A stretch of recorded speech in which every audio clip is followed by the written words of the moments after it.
Welcome back to the Football Terrace. This is Straight Facts. Hit that like button, please. Make sure you are subscribing. Get that bell notification turned on as well. We're talking Madueke out for 2 months.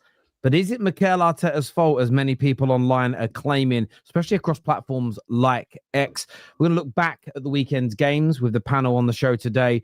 Chelsea winless in the last 3 games, beaten by Manchester United. We're talking about Pep and his change of style against Arsenal. Is that something LB is looking forward to seeing in the future? Plus, we're talking about the title race. And I want to ask the boys a really important question today. Are we taking the league table far too seriously just 5 games into the campaign? Give us your thoughts, give us your opinions in the comments section below, especially if you're watching the playback. But boys, how are we all? Yeah, good day, mate. Thanks. Yeah, big up for having me on as always. Yeah, thanks for having us on, Terry. Could be better, obviously, regarding the weekend, but yeah, positive to going into Wednesday now. Wednesdays, Tuesdays, oh, yeah, Wednesdays. You lot have all got games, didn't you? Yeah, I can't relate. Yeah, Can't relate. It's so funny, Terry, because you know in the group chat when you lot play Grimsby, obviously I said it as a joke, but I said Grimsby to win on pens, and it only went and happened. Mate, honestly, I still have nightmares about that. I'm still having nightmares like it isn't real. But hopefully it happens to one of you boys this week and lessens my pain. But we'll be going into all of that plus more on the show. I wanted to start today. I'm going to be going to LB first. But a couple of weeks ago, bro, we did a show and Chelsea fans smashed through the door, stone cold Steve Austin style, to come in here and cook you. And attack you because you criticize them for not being as good as they think, not being ready, etc., etc., etc. Yeah. You fast forward 2 weeks, 3 weeks since the international break. They're 0 wins from 3 games, comprehensively beaten in the end by Bayern Munich. They didn't really have answers in the second half. Beaten by a very weakened Brentford team. Sorry, drew to a very weakened Brentford team, and beaten by Manchester United at Old Trafford. I mean, haven't won there in 12 years. Not the start to the season they were expecting. Opt to have it down as the easiest start the second easiest start out of all Premier League teams when assessing the squads and quality of sides they've played. Thoughts on Chelsea this weekend gone and Maresca's approach to going down to 10 men? Yeah, so not entirely surprised because, as many people will know, I do not rate Chelsea anywhere near the levels of some Chelsea fans. And I'll just say it again, just so everyone knows clearly my position on Chelsea. I think Chelsea are a good team. I think they get top 5. My problem was following the win in the Club World Cup. Great, you won a trophy, fantastic.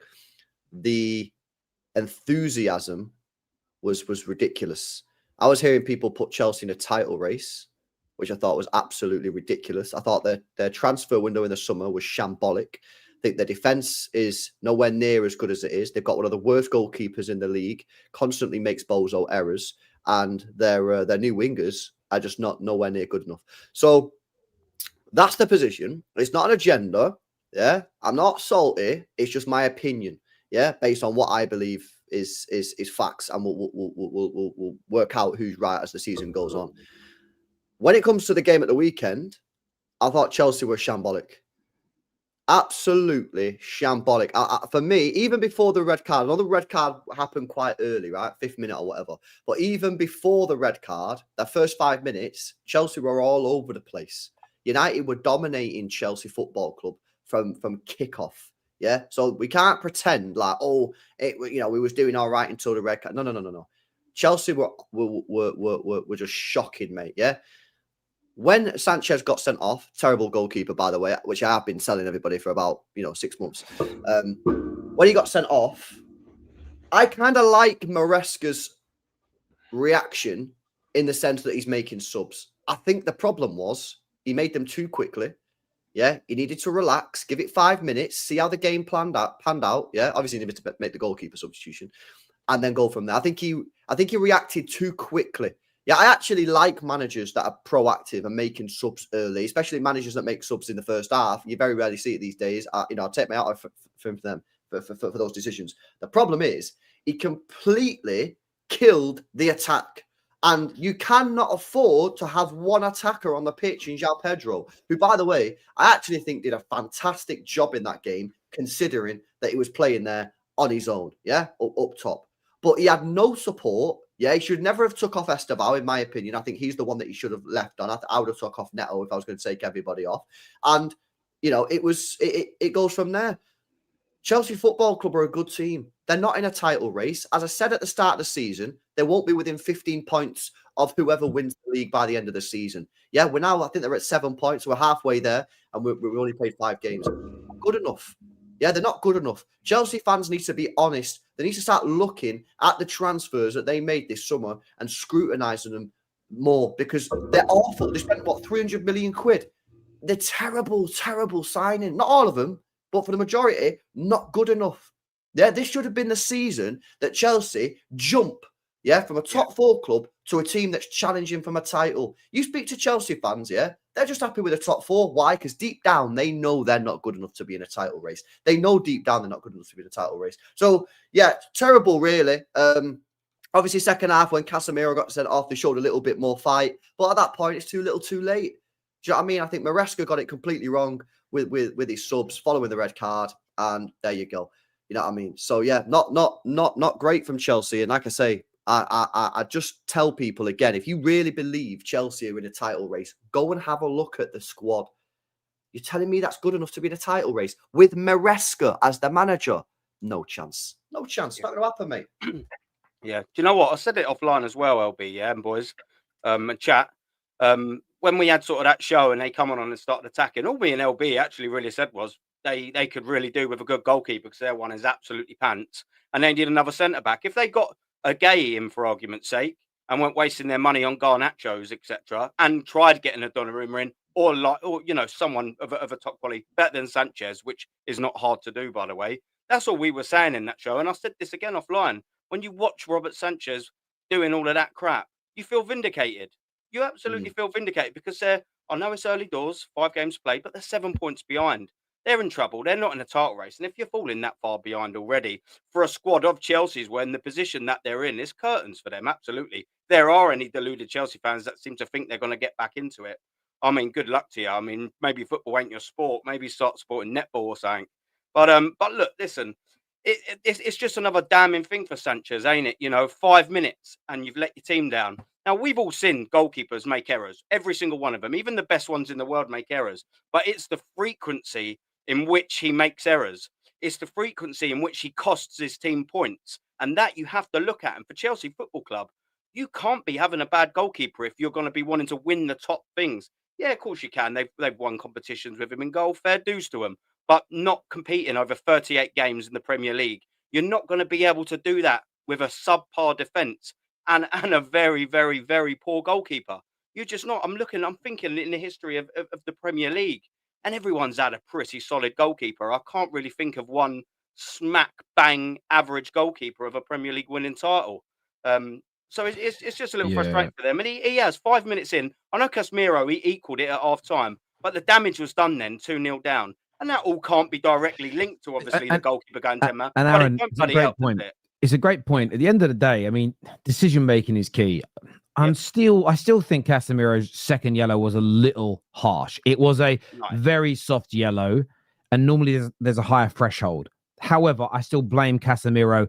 We just didn't need to give the referee a decision to make, because they're trying to even things up. But where Sanchez's decision was absolutely ridiculous, concede the goal. You're 1-0 down against a very vulnerable team that you are better than. Only 3 minutes into the match. I remember saying the same thing when Saliba was sent off against Bournemouth. I understood why he did it, but where he should be reprimanded is still so early in the game. Yes, it might not have even scored, because that was a much, Mbeumo was going to go for an own goal and tap it into an open net. They may not have scored, Bournemouth. And even if they did, there was a long time, 11v11, for you to turn the game around. And I get things that are done in the heat of the moment, but Sanchez has so many of these moments. And yeah, there'll be great saves. Because he is a Premier League goalkeeper. So of course there's going to be some great shots that he stops, but it's the nitpicking. You're never winning a title with a goalkeeper like that, because your point you just made, and I may not remember someone here, but I probably think that the worst two goalkeepers to win the league, and they weren't bad keepers, are probably Tim Flowers and Kasper Schmeichel. That's who I had in the back of my head. Yeah, Kasper, and they're both better than Sanchez at the end of the day. They just are better than Sanchez. And what I thought was interesting, LB, about the goalkeeper was I was thinking back to conversations with Don and Staffy, of course, brilliant members of Straight Facts, who, especially Don, wouldn't and didn't want Chelsea to go and get Donnarumma over Sanchez. I mean, madness. I just don't get it. You know what I mean? I don't know what's happened to it. Like I say, Chelsea used to be the most ruthless football club in this country, right? And it worked. They were one of the most successful teams in the country while they had Roman, yeah. And now I'm hearing their fan base, not all of them, of course. I'm now hearing Chelsea fans in their fan base say they'd rather have Sanchez than Donnarumma. And I'm talking about, we can't sign top talented players because it breaks the wage structure. And all this kind of, I'm just like, what is going on to that foot? I don't know, man. Like I say, I don't think they're a million miles away from having a top tier team. Mm. Yeah, and I always have to sort of like praise Chelsea because to prove that I don't actually have an agenda. I think the fullbacks are fantastic. Caicedo, Palmer, unreal. Yeah, but unfortunately for them, they've got too many bang average footballers in the team. And my main problem with Chelsea this summer was their transfer window was horrific. They spent over 100 million quid on Gittins and Garnacho combined. Why? He didn't even bring either of them on at Old Trafford. Why didn't they just go out and spend 80 million and go and get a proper top-tier elite level winger? Why have they still got Tosin and Chalobah starting as centre-backs at the football club? Why have they still got Sanchez in there? Why didn't you just go and buy Magnon? I don't think he's the greatest goalkeeper in the world, but his level's above fucking Sanchez. Yeah? I just don't understand it. And then you say that to Chelsea. Basically, all I'm saying is Chelsea just need to buy mega players. Normally, when you say that to teams, you'd be like, yeah, I'd take that. Yeah, if I said to the lads below, oh, you should go and get Rodrigo for Arsenal, they'd be like, I bet fucking have a bit of that. Yeah, if I said to Terry, go get Baleba, which I've been saying for 6 months, he'd be like, yeah, I'll have a bit of that.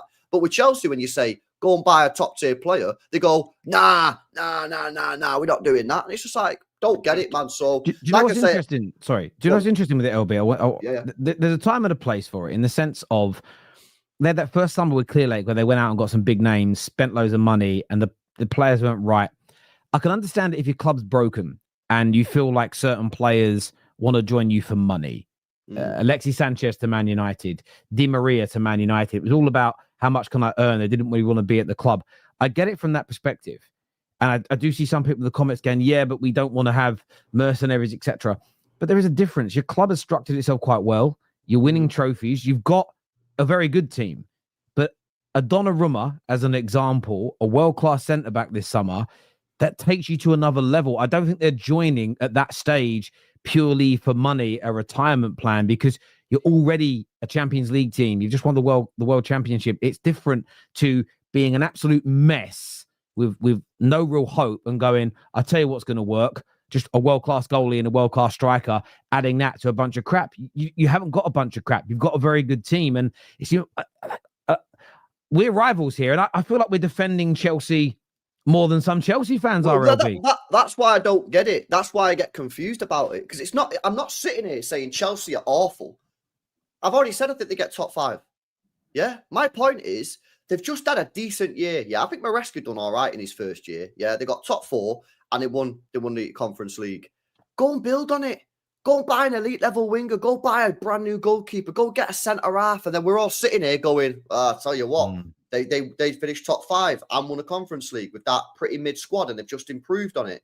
But instead, I'm sitting here going, what? You're signing Gittins and Garnacho, and you've still got Chalobah and Tosin at centre half, and you've still got Sanchez in there. And apparently, I'm meant to sit here and say, LB, I think you're going to be in a title race. LB, sorry. In the top 6 group chat, Ches has just added, he's one of the guys that came on the show, Staffy and Don saying, just know if Sanchez made the mistake that Donnarumma did against Arsenal with 2 minutes to go, this same panel would be calling him a bottler and a bozo. Yeah, but we're already calling Sanchez a bottler and a bozo. He made an error. He made a bigger error in that game.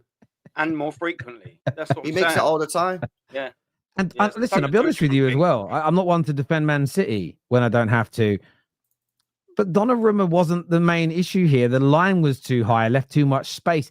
If he comes out, maybe he closes it. Maybe he gets there and closes it down.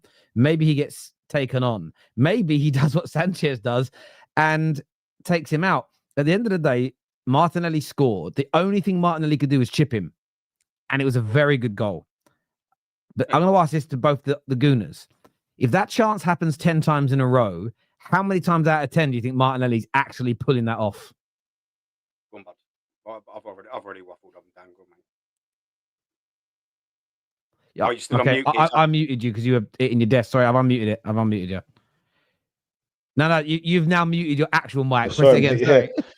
It's a difficult question, really, to answer that one. Probably not many, to be fair, because he's got it perfect, like you said. There was only one thing. There's only one way you can score that goal, and he's done it brilliantly. But in answer to your question, maybe 3 or 4 times, maybe three times out of 10, he'd probably score that. Well, that was it. Yes. But what I'll say about Donnarumma, for the other 90 minutes, all right, his positioning wasn't great, right? He could have had better positioning. But for that other 90 minutes, the guy, I'm there at the game watching it live, so I could just see him. The guy, he is a presence. He is such a presence. Arsenal, corners, we know how strong we are. We had no chance with him. No chance. If Trafford was in goal, Arsenal would have scored a corner. I think we had 11 corners in the game. And the presence of Donnarumma is just something else. He is an elite signing. If Chelsea why weren't they in for him? Because I don't know how many fans said that he's better than Sanchez. I wouldn't imagine many. I know Don said it, which was crazy. But why weren't they in for Gay as well? Because they could have got Gay for 50 million? So there are 2 signings they could have got. But obviously, it's this whole structure of the way they're now running the club. It's all about profit. That's what it's all about. That's what it's all about, bro. You're spot on. It's all about. I can't understand Chelsea fans value. Being happy with that, because Garnacho, they're taking a gamble that he's going to have a bit. He's not even starting. Didn't even bring him on. Yeah. So they're hoping that he's going to have a little purple patch, and next summer they can sell him for 20 million more, just like what they've done with Madueke. But that's not going to win you trophies. So if Chelsea fans are happy being like that, then that's on them. But I mean, it's totally different to how Chelsea used to run the club. They want Michael Ballack, they go and get Michael Ballack. They'd go and get seasoned professionals. And that's why they won. And everyone thought Chelsea were still winning, were world champions. You were in that competition because of a trophy you won in 2021. And the other cup, come on, let's just not even go there. That's nothing to brag about. So Chelsea, they're in, look, I'll say this. They are a serious Cole Palmer injury away from having a very, very long season. I mean, battling for 6th and 7th. Because if he gets injured, because I know he picks up a lot of little knocks, but if he gets a real injury where he's out for 3 months, Chelsea are bang in trouble. Yeah, facts. I think Dan as well was making some good points as well about the Donnarumma thing. I was probably going to more maybe say it when we got to the game, but he's absolutely right. I myself thought I was looking at his commanding of the box. Every corner, he's just grabbing with absolute ease. He didn't fluff anything. He just knew that when the ball come in, he's like, it's mine. Don't worry, boys. I'll deal with it. And you get that presence in there. And obviously us being so more dangerous from them set pieces. If you've got a goalkeeper that's equally comfortable collecting them or dealing with the ball, Arsenal all of a sudden then have got issues. And again, right, by saying if Trafford was in goal, I believe we probably could have got something or at least had better chances from the set pieces. As with the Martinelli goal, again, I'm going to actually copy and paste what Dan said, probably about 3 or 4 times. I think that's probably fair to say. He probably finishes that. I'm assuming the same ball's going over in the same situation. He's not the best of finishers sometimes, Martinelli, but he finished excellent on the day, and that's all that matters. That one time, he scored one of the 3, didn't he, on Sunday? So I'm double happy with that. But again, as well, just one more point I wanted to express as well, like what Dan was saying again. Why are you spending the Garnacho money on Garnacho and not a Donnarumma? Why are you spending the Gittins though? I know you sold Madueke and you wanted to get someone replacing him, but why are you spending that sort of money again and not getting a centre back in or a goalkeeper? My question for Maresca at the weekend, to be fair, and I've given Chelsea a lot of praise recently, but they've got to be criticised when they do things wrong. And that's what been brought up on the show, but I want to mention it again. It's this element of you bring Gittins and Garnacho in, you try to get rid of Tariq George, and the player you bring on as a sub is the guy that you try to move on. it doesn't look great. You panicked in that moment.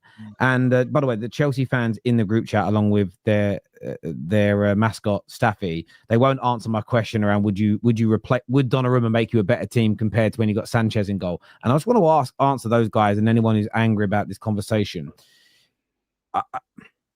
Football players, football clubs are not a monolith. I would criticize City more for losing 3 games in a row than I would Luton, because the quality of the squads, the managers are different. No one with a brain treats those clubs the same. Equally, Donnarumma, this is where the credit in the bank argument comes in. He has so much credit in the bank as a keeper compared to Rob Sanchez that when there is a mistake, whether it's 100% his fault for a goal or partly, there is less criticism because of how good and consistent he is. That's like, for instance, having Højlund in your team and Haaland in your team, but treating Haaland maybe as ruthlessly as you would Rasmus if they both went 2 games without scoring a goal. It's again, so I've got a new series out on the Football Terrace. It's called Killing the Game. This kind of analysis, whether it's pundits or fans, is killing football because it is utterly redundant.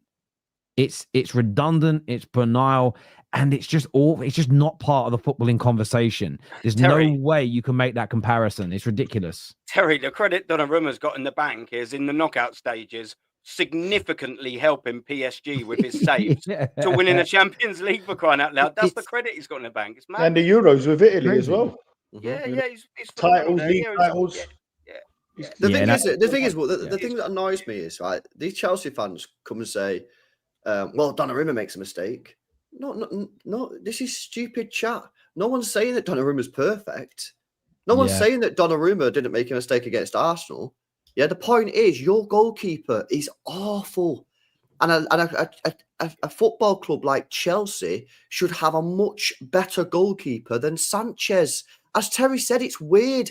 We're almost sticking up for Chelsea in a backwards way. We're almost sticking up for Chelsea. It's the Chelsea fans themselves that are dragging their standards so low that they're going, yeah, Sanchez is all right. It's not that bad. It's like, what the hell? What's going on here? I think there's an element as well.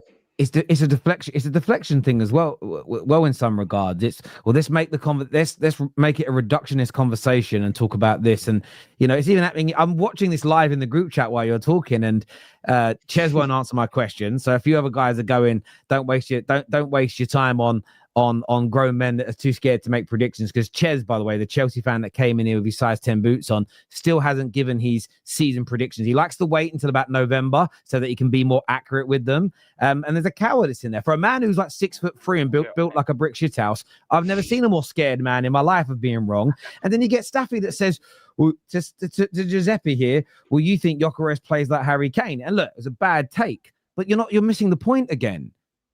He said it. He was brave enough to say it. He got it wrong. He was brave enough to say he was wrong. That's different from not answering questions because you're scared of what the answer is or deflecting onto another subject. At the end of the day, we're never going to agree with each other's opinions. We're all going to get predictions wrong, including me. I get more wrong than I get as many wrong as I get right, if not more, because some of you actually keep count. But it's about facing it up and having a conversation. And Chelsea Football Club, I think there's very good players. They did fantastically well at the end of last season. I personally think they bought some very good players this summer, and I praised it throughout the course of the summer. However, the mistakes I think Chelsea made remind me a little bit of January last year, where they were on the edge of a title race. And if they'd gone out into January, and even if it was João Pedro they bought because he had a brilliant start, if they went out and got a better goalie, if they went out and bought themselves a João Pedro, then their season could have been very different. They wouldn't have won the league, I don't think, but they could have certainly been much closer. It wouldn't have been a final day of the season qualification for the Champions League. And who knows what that would have done for their confidence going into this point here. And I don't think it's disrespectful to have those conversations. Sorry, D, you were going to say something, mate. I was just going to say, he wasn't even the number one at Brighton. He was initially, but he lost his number one spot at Brighton. So how can a guy that was number two, or even at one point, I think he might have been number three, because Brighton had a few good keepers. How can he be Chelsea's number one when he wasn't even number one at Brighton? It just doesn't make sense. It doesn't. I remember Arsenal, for Aaron, you'll remember this, Almunia. How many years did we suffer with Almunia? We and Wenger just had blind faith in him for some reason. And honestly, we were always going close for the title, and we had Almunia. We were never going to win the league with him. You know, beating at your near post by Balletti in the Champions League final. Get away. His name wasn't his name Almunia. Almunia, yeah. Almunia. Either way, he's very forgetful. He's very forgetful. It reminded me, you know, you get like we say aluminium and Americans say aluminum. Yeah. They go aluminum. You know what as well? Just with that dyed blonde hair, man. Yeah, it was a nightmare, absolute nightmare. I still have I still have nightmares about him now. Do you know what I mean? But listen, about the Chelsea thing, yeah, and especially their fans. I think they just take it, and this isn't always just Chelsea fans; it's every fan. Some people just take opinions personally. I think, and I can't speak for everyone on this panel, but when I'm making an assessment for Chelsea, I'm just doing an honest observation and articulating it, and I don't believe it's that far fetched when I'm coming out and saying them things about Chelsea. I think it's pretty logical. And that too many people just take things personally. We're not lambasting Chelsea Football Club from ear to ear. We're just saying they needed 2 players to be a bit more competitive. And the transfer window there, I'm actually not as brutal as LB in terms of their transfer window. I think they've made some good signings, but yeah, they've made some bad signings. But the biggest problem with their transfer window is what they didn't do. And that is recruit top centre-back and a top goalkeeper. And that will haunt them throughout the whole entire season. And I'm very comfortable saying that. I think that's very true. A few super chats here. Zane says LB's reaction to Sanchez getting sent off was absolute gold. He was in such a dilemma on whether he should be happy as his Chelsea prediction is coming correct, or he should be angry that United are winning. That's so true. But it's, do you know what though? I don't know if you boys do this. I know I do, and I try not to, but I'm human. Sometimes things happen in a game, especially when you've given a prediction or an opinion on something and you get so much shit for it. When something happens, there's this element of like, I need to talk about it because I've had so much crap for it. And I know LB gets a lot. And as you boys grow in your social media kind of journey, as it were. Oh, mate, I had it with the Invincible one, mate. Trust me. Yeah, you did. Yeah, well, you did. Listen, no, come on. You got to expect that. Mate. That's crazy. Well, I got a lot of it yesterday. The amount of shit I got. I mean, there's a comment here actually that says, has Terry given Dembele Dior his flowers for Sam the fraud trying to make it about... Well, first and foremost, that's the Sam in his profile picture. I addressed it this morning, actually, but I'm going to stand on everything I said about Dembele 5 years ago when people were calling in, telling me how good he was. My mind hasn't changed. I don't care about someone's ability, by and large. You might like the ability. I might dislike the ability. I saw that he was a talented player, but I judge football players in the same way that he has just won the Ballon d'Or on what they deliver.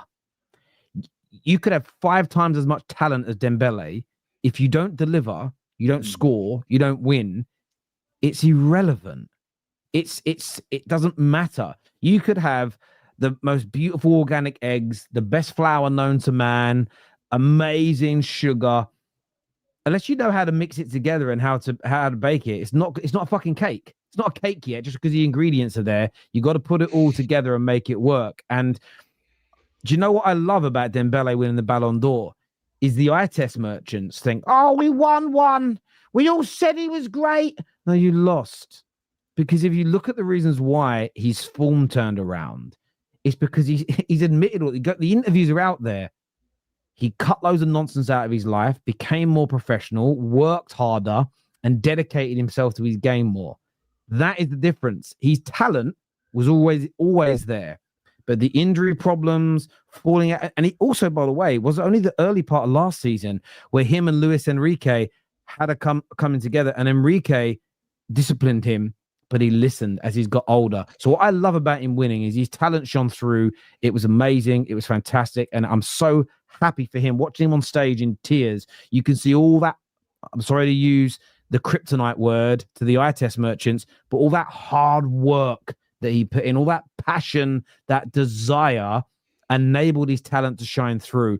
And it's great that many of you spotted his talent. We all spotted his talent, but unlike the eye test merchants, I judge footballers ironically like the Ballon d'Or does, which they idolize. It's based on performances, consistency, output, and helping your team win major trophies. That's literally what it's judged on. No one's ever won the Ballon d'Or based on ability, ever. It's not part of the judging criteria. So we have to start dropping that as the main source of our analysis in football, because again, it doesn't exist.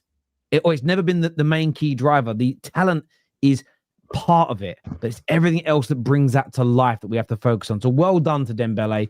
Absolutely deserves it. I thought he had a fantastic season. And I don't know about you boys. I was looking at it and thinking I felt like he did deserve it. Like there's a case for Yamal, a case for Mo Salah. I couldn't really make a case for anybody else outside of those two. I don't think there was a case for Salah. I think it was only ever between Dembele and Yamal. Oh, why not though? Salah's numbers were unbelievable last season. It's not just about that. It's not just about that. You know, I think Salah's Ballon d'Or charge ended when Liverpool got knocked out of the Champions League in the round of 16. Yeah, and before they got knocked out, I was shouting Salah for the Ballon d'Or because at the time it was 7-1. I thought that was crazy. But as soon as you get knocked out of the Champions League at the quarterfinal, you ain't winning it. Too early, wasn't it? Yeah. It was always between Yamal and Dembele for me. I don't think you can really I'm not really that bothered which one won it. I think Yamal is the best player in the world. Yeah, I think he is the best player in the world. But Dembele's numbers add that to the treble. It's different, isn't it? You know, Liverpool and Salah, great season last year, but when you're looking at a player that's doing well and playing in the Champions League finals and winning them, you know, and also winning their respective league, etc., it's going one way, in it. I'm sorry, it's just you're right about the Salah thing. Great season, but I'm not really too surprised that Dembele's got it. To be fair dues to him, deserved it this season or last rather. Yeah. No, listen, I think you guys have said I overly disagree with. It was between those individuals, and yeah, Dembele had an absolutely fantastic season. Really happy for the lad, and it should be youngsters need to take this message because there's so much talent. I think it's even easier in the modern day game to allow the money and the fame and the success you get very early from a financial standpoint to distract you, because there are footballers that were striving to get to Ballon d'Or level, striving to get to title winning level in their late 20s. It still didn't have that much money in it when I grew up watching, and even into the 2000s there was money, but it wasn't like it is now. And I think it's very easy to get distracted, and I can't wait to read. If he keeps on doing this, Dembele, for another few years, I cannot wait to read his books. I cannot wait to read what it is that turned his career around, because I can guarantee you he won't be writing things like, yeah, I just had all this ability and I knew one day it would click. The words he's going to be talking about is hard work, determination, dedication, sacrifice, cutting idiots out of his life. You probably find diet was a part of it, staying up late. I mean, I stay up late, but I'm a 39-year-old man that doesn't have to run around on a football pitch. But the amount of football Giggs spoke about it in his career, that driving like flashy sports cars, we knew why he was doing that. He was out there on a Raz, weren't he? Right? You know what I mean? Rizzing it up on town. But he had to get rid of those cars because it was damaging his hamstrings, as an example. Imagine like Giggs at like 29 was like, you know what? I'm just going to keep sitting in these sports cars because I like them. He would never, I mean, he already achieved brilliant things by 29, but he wouldn't have won 4 or 5 more Prems, more Champions Leagues, more FA Cups, and played till he was 40, which is an amazing achievement. If he'd have just gone, I'm just going to do what I want. I think to achieve what Dembele did, I can't wait to read about what actually went into it, because I think youngsters need to learn from that. Because it doesn't matter how talented you are. You see it in YouTube. LB, you know a lot of really good YouTubers, you know, and I look at someone, I'm going to shout out Saeed. I give a great example about Saeed. Always had the talent, funny, great conversationalist, everything. The last couple of years, a cynic would say United being bad has helped his channel. And it will play a part because it helps all of us. I'm very aware of that. It helped me. But the reason why Saeed has blown up is because it's consistency and hard work every day. If he was just doing 1 stream a week with the same talent, or 1 to 2 a month, he wouldn't have blown up. He wouldn't be doing what he's doing now. It's the hard work, the consistency, the dedication, the sacrifice. The amount of times he's probably got mates going out. I can't, got to watch along. Can't, I've got a panel show. Can't, I've got to make content. That is what gets you to the top. The talent is a small part of it. It's the hard work that gets you to where you want to be. And I actually think, again, in the football conversation, that's why I think it's important. You know, all these influencers out there talking about ability. You're pushing the wrong message to these young, impressionable football players. Great to have good ability, but if you ain't got the work rate to go with it, you're fucked, bruv. You're fucked. You're doing nothing in life. So well done, Dembele. That reminds me of, just quickly, all the ability and poor attitude and that. Remember you had old Ravel Morrison? What a player. Just his attitude absolutely stank. No work rate. And look at him. He made nothing of himself. Really. Yeah. I mean, it always makes me sad to see what happened to him. Listen, and maybe he's happy with his life. but I just, I don't want to judge him as a man. But yeah, he Was the quality. fact that he was more talented than Paul Pogba in us, like I remember watching that youth team play. He was just on a different stratosphere. Yeah. Potentially the most talented player to ever come out of our academy. He really was, and yeah, this man was doing. He was in the Man United first team squad. I was still living in Manchester, I think then. No, maybe I was back in London by then. But I remember he was meant to play he's going to be in the League Cup game, and then it started going around. Do you know what it was? I was living back in London, but I was working in Manchester a lot with the bank. And it was like going around on the ground up in Manchester. Oh, he's out of the squad now. Why? Well, he got caught last night. A friend of his was during court, and him and a mate went to intimidate a witness. And I'm sitting there like, you're a Man United footballer and you're out intimidating witnesses. Like, I get you standing on business for your friends, but you sort of look at it and it's like, I used to listen. I don't know his friends. Maybe they've all grown up, but I looked at it like, how is his mates letting him do that? Like, if I had a friend that was that good at a sport, and anything was going down, he'd be, listen, bruv, don't you come. You're about to move to the next level at football or acting or singing or boxing, whatever it is. Like, don't come out with us. Like, you need the right people around you, man. Ravel, what a player, though. What a player. This hard work beats talent when talent doesn't work every day. Ndombele 5 years ago plus Man United environment equals Rashford 2.0. Look, Rashford obviously got a lot of critics today from Paul Scholes. I don't necessarily, I didn't really like Scholes' attitude. I think Man United, we always focus on the end result. We're never focusing on the true root cause problems at our club. It's always a player's a problem or the manager's the problem. And although they do things wrong and make mistakes, it's always been a bigger and deeper issue. And the proof's in and it does, I don't want to sound horrible in case it's any of your friends talk like this. And it's not my intention. But it annoys me that we have these such basic conversations about United because the proof's there. We've got rid of loads of players, sacked loads of managers. We haven't got better. So the idea that it's one of these little things, it's just, logic tells you it's stupid. Hey, Terry, sorry, slightly changing the subject. Do you think we still should have an award for referees? Or we could call it the Ballon d'Or. Absolutely. I like that. This is a comment from earlier, though. Just back to Chelsea slightly. It says, Palmer injured, Chelsea are done. I mean, Palmer out injured as well. What did you make of that, Dan? Because he had a knock. He was played by Maresca. Could have been taken off when he took Neto off, kept him on. Looks like he's done his groin again. And that's a couple of injuries now in a short space of time for Palmer, who is so important for Chelsea. It was tempting fate, wasn't it, really? He should have brought him off. And it's come back to bite him. And like I said earlier, with Palmer, Chelsea can win any game of football because he is that special. He can make something happen out of nothing. Apart from when I watch Arsenal, if I want to watch a player play, I want to watch Cole Palmer. He's excellent. And I think he's going to be one of the best players in the world. He's someone who I could actually see winning a Ballon d'Or. He's that good. And I think Chelsea, without him, they will really, really struggle. Whenever he doesn't play, they seem to struggle. So I think it's a big, big loss. I'm not sure how long he's going to be out for.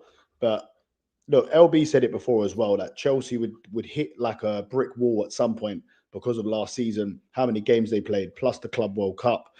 And I think they're already hitting the brick wall right now with the injuries. I think LB said this on the last show when I was with him. They will start getting more injuries. And it's exactly what's happening. So yeah, I think Chelsea they're going to be in trouble. If Cole Palmer can stay fit majority of the season, I would still tip them to get top 5. But Newcastle right now they can't seem to score goals. So if Tottenham, I'm expecting Tottenham to be in the top 5. And if Newcastle can start playing a bit better, then Newcastle could be in the top 5, and Chelsea could fall out of it. They're going to be closer to they're going to be in a race for the top 5 as opposed to the race for the top 3 places for me. Yeah, it'd been interesting one to see. Without Palmer, they're cooked. Without Palmer, they're cooked, bro. Yeah. Do we know how long he's out for? No, I don't know if it's been confirmed yet. Maybe some Chelsea fans watching can let us know. But what injury is it? I think it was a groin injury. Yeah, it looked like his groin. Yeah, there'd be an ice on it, didn't he? Yeah.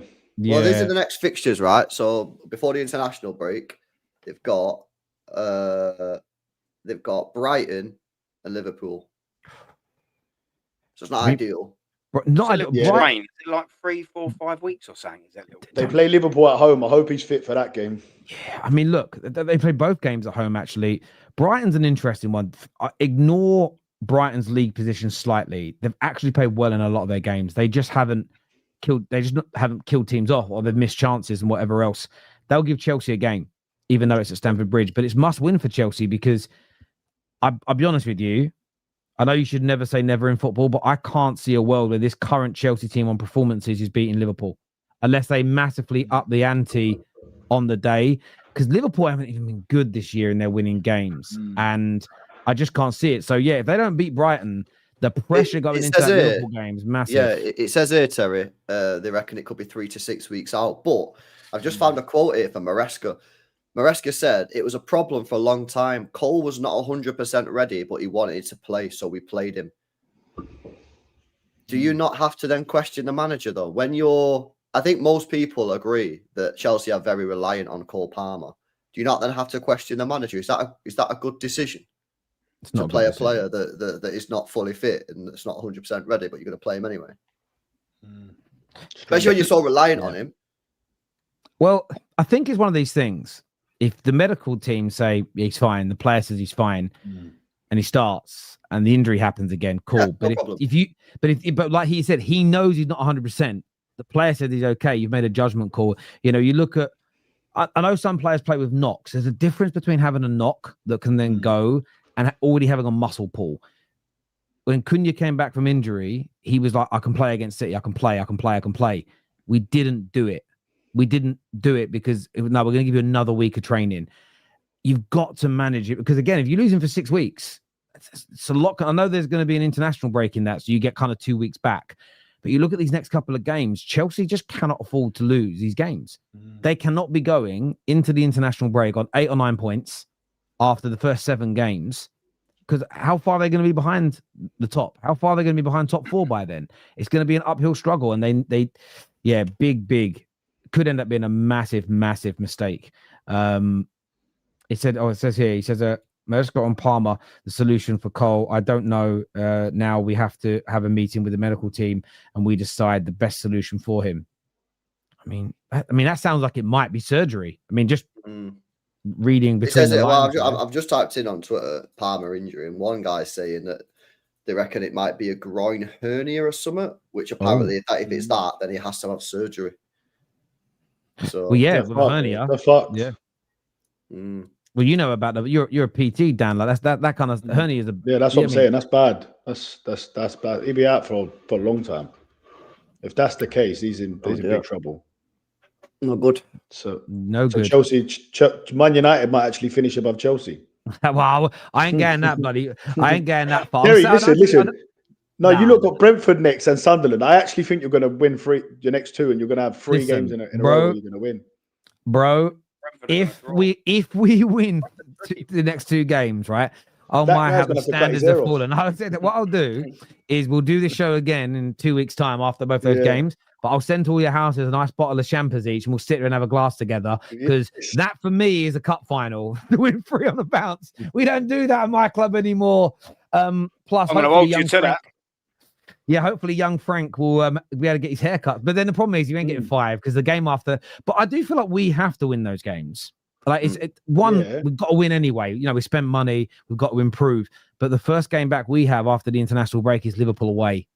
So it's one of these things. Win the next 2 games, so you can do Liverpool as well, man. I'd love to beat Liverpool, but I'm more.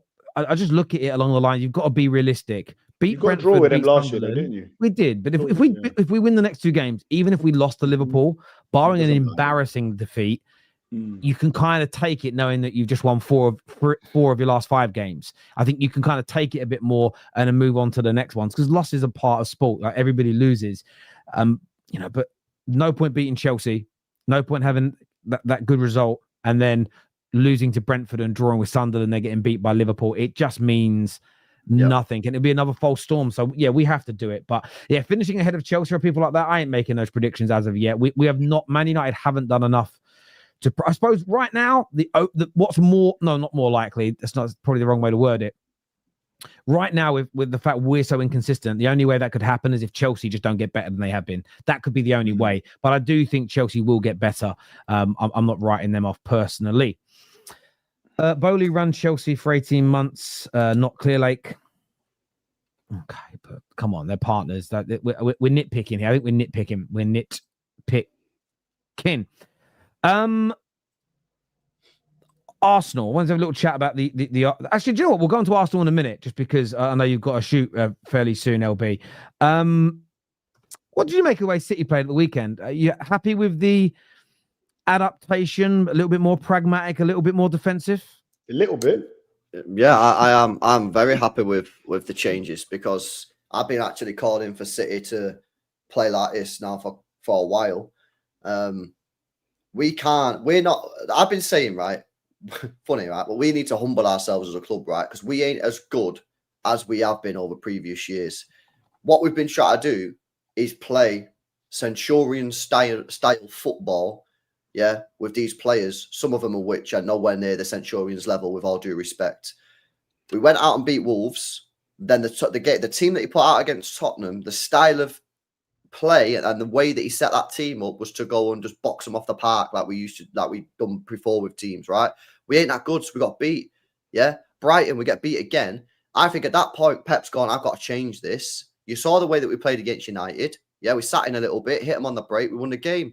Yeah, we didn't get another win, right, against Napoli. Obviously slightly different because of the 10 men. If we would have gone to the Emirates on Sunday and tried to play football, we would have lost the game. Simple as.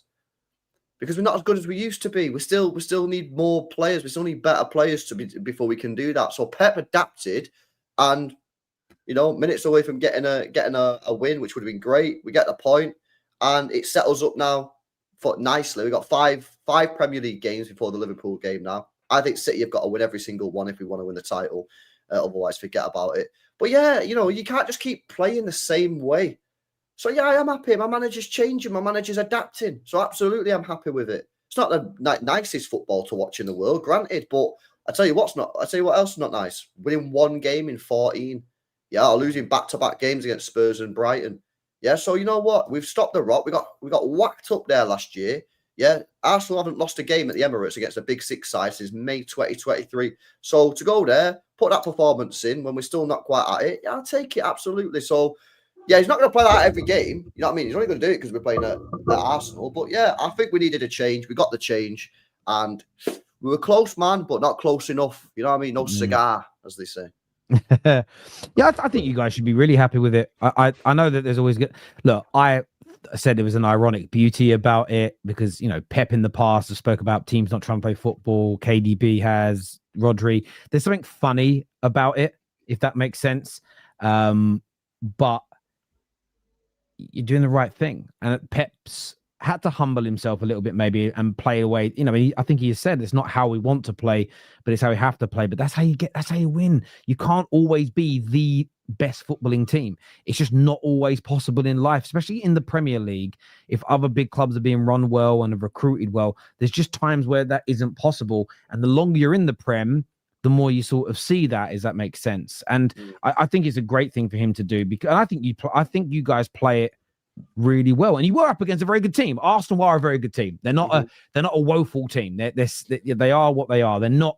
You weren't playing, I don't know, Chelsea, right? That's a joke. You're not playing. You're playing a very good team, and you should have seen it through. Maybe it's going to take a little bit more adaptation. Did you become a little bit too defensive, taking too many outlets off in the game? But that could be one of them. I think so. So when during the game when he took Haaland off, I was worried at that point. Because when we had Haaland on, we had an outlet. Yeah. So we were sitting deep, but when we did get the ball, you just lump it to Haaland. He takes the pressure off, wins a free kick or do something. Now, apparently, I didn't know this, but apparently Haaland said, and he took him off. I ain't feeling great. I don't know if he got injured or whatever, but that's why he went off. We left Doku on the pitch. Not the best situation, but not a bad one, because the guy's a little fighter up there. You know what I mean? Like he's a big lad. Doku, he was a good game. So then I've never seen Timber twisted up like that. Yeah, he did. But then what happened is we then took him off and then put Savio on. Well, Savio just killed it then, because Savio's got no strength. Yeah, no power. He's your natural tricky winger. So then we lost. So then basically it was just relentless, wave after wave after wave. LB, do you not think it was a poor decision as well to take off your centre back? What's his name, Kushnov or whatever? But because it took all your. It was injury. All right, okay. He was playing right back. Don't about that one, can you, Aaron? No, absolutely Yeah. not. Nah, No. injured, If he is but- injured, it is what it is. Yeah. Yeah. He's Did you? come off, I didn't It realise. was good, wasn't he? Wasn't off. Yeah. I thought when he come off, I He's a didn't good realise player. his injury. I was like, what are they doing, man? That little pacey centre back. I was like, now Yeah, we are it's- vulnerable. To a little bit of I think he was going to be City's centre back with Gavardio next year. I think Diaz will get dropped and Huzanov and Gavardio will be our two centre halves. He's really Now, fucking you need good, a bit of pace at the back, don't you? Definitely. Yeah. We did. He's Yeah, bloody I got was. it, hasn't he? He's got it. I don't know. So going back to what I was saying before, like, you know, about managers making subs in the first half, like, this is probably, like, from an Arsenal point of view, maybe one where Arteta could have done that because, you know, obviously City went there with a game plan and Arsenal started with the same midfield, which has very little attack in it. What do you guys think about making subs in the first half? Because for some reason, there seems to be this reluctant to make a substitution in the first half of football matches with managers. I never understood this. Do you know what, though? It's probably also then an acceptance that to the own manager. Arteta can be stubborn. He's one of the most stubbornness out there. It's then an acceptance that you've massively got that starting lineup wrong, and I don't really think he likes to do that. Yeah, but wait a second. I totally get you're right. It's all managers, though, isn't it? I don't think it is, though. They've all got egos. Wait a sec, though. I don't think that just because you make a substitution in the first 45 minutes proves that you made an error with the starting 11, because things can happen in a first half or play out as you never. No one, like, I thought City would sit back, right?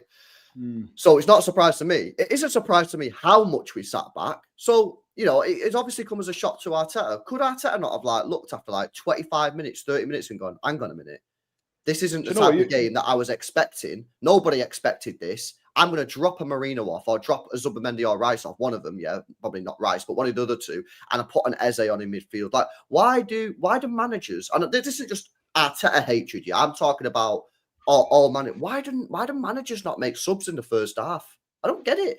You know what? You make a good point, yeah, because if a player gets sent off, it's okay then, right? To make these changes. That's a big action in a game. A goal is a big action, because whatever plan Arteta had in that game, just like Mike Tyson says, everyone's got a plan until you get punched in the face. We got punched in the face in the 9th minute. Our plan went out the window.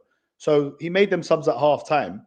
And again, it's definitely an egotistical thing with a manager. But I think it's also not to harm the player, because if you're a player and you get hooked off after 10 minutes, but I would have liked him to do that. Marino straight off and Eze straight on, because whatever plan Arteta had, we didn't get to see it.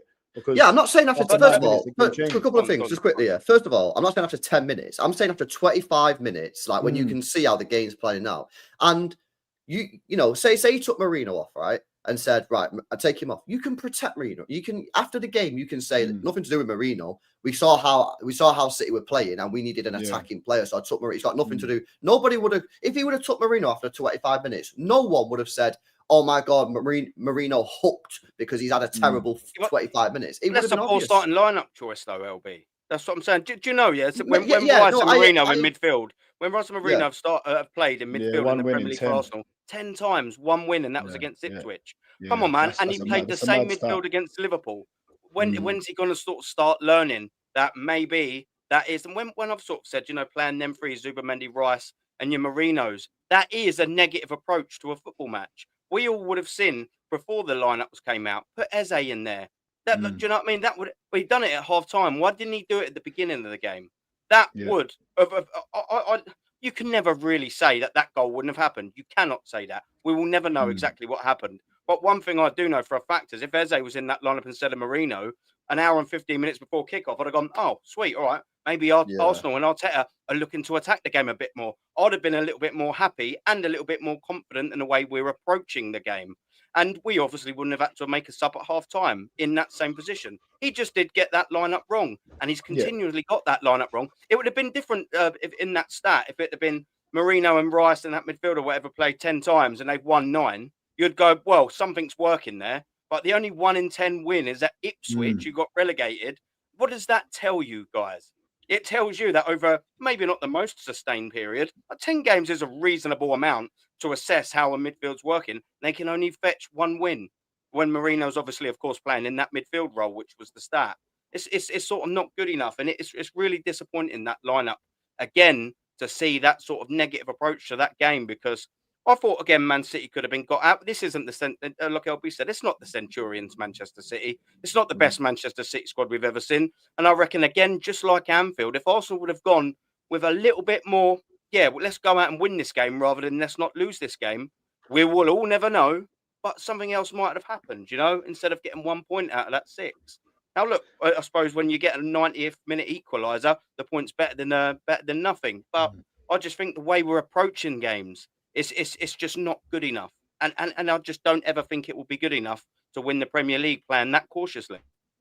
And Thierry Henry said it before anything himself. So if you want to argue with me, argue with the best ever Premier League player. And just to find a point for me on it is, I think that the sort of like facts on this is leading up to the game, I thought City were going to get beat in the game.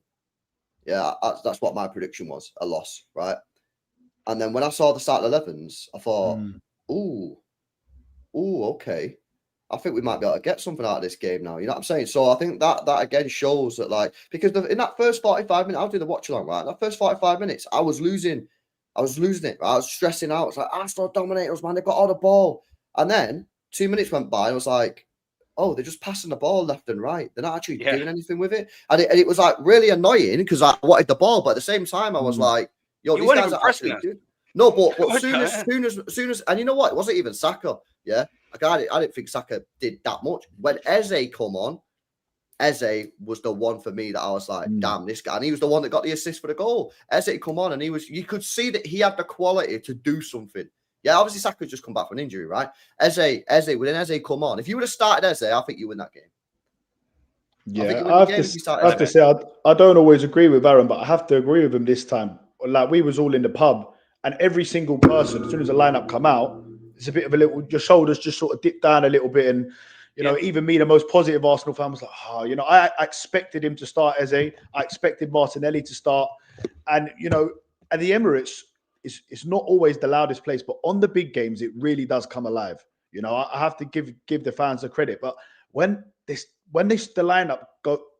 everyone saw that lineup, it just didn't have that same feel to it. And obviously going down a goal early in the first nine minutes obviously changes things. And that's the thing with Arsenal in these big games. Our home record is phenomenal. Like LB was saying, we hadn't lost a game at home against the big side since 2023. I think it's 12 games, 8 wins and 3 draws, something like that. So we always score first in them big games. I've done a bit of research, and the ones we don't score in was PSG last season, was the big game we didn't score in first. And the crowd gets quietened, and we kind of don't know what to do. And going back to the lineup, Trossard, I don't know why he was starting, because Martinelli, for me, I know they both got a goal and assist in the game before, but Martinelli played a lot better when he came on, and Martinelli's been coming on, and his cameos have been a lot better than Trossard's. Trossard is an impact player to come off the bench. Martinelli, for me, should have started that game on the left, and Eze should have been in the middle. And the one positive is that at least now we know he is going to play Eze in the middle, because we wasn't sure, is he just going to keep him as a left winger? But he's brought him on. So, he's corrected his mistake, and it's ended up getting us a draw, but he should have started from the start. We'll have to see what happens now going up to Newcastle, because I think Odegaard could be back for that game as well. But it's going to be really interesting what lineup he goes with that, because surely he cannot, again, go with the midfield three of Merino, Rice and Zubimendi. If Arsenal's a team that probably wins how much would we say? 70% of our games? So for that stat, to have Mikel Merino and Declan Rice, they've only won 1. And against Ipswich in 10. That stat should tell you something. And sometimes there is a stubbornness with managers. We saw Pep Guardiola do it in the Champions League final. He drops Fernandinho. Galaxy brain is what people call it. And sometimes a manager's stubbornness can get the better of them. And in this case, all the masses, all the Arsenal fans, Eze, and he's gone with Mikel Merino. And I feel sorry for Merino, because he's going to get all of the flack. But Eze should have started that game, and he's come on and he's made a great pass. Arsenal have certainly got to be more attacking. And I don't necessarily think it was wrong away against Liverpool in the first half. I think sometimes you need to be defensively sound. I think the subs in the second half came too late. In that game, it made so much sense. And yes, City I wouldn't use the word negative. They sat deep. But that wasn't until the second half. In the first half, after scoring, what's the phrase the kids use? It was more of a mid block. You know, so there was room and there was space for Eze, and Eze could have killed it. And I think Arteta has made a mistake there. He does need to, you know, they dominated the ball, they dominated the territories, but it wasn't even about the system. The system was fine. If you just didn't have a player with the technical ability to play that final ball to open City up. And you go for that first 10 minutes.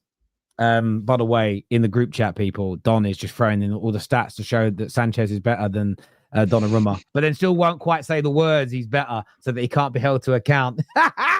Don, do you know how I know like Don rolls, right? Growing up on a council estate, it's how we do in the East End of London.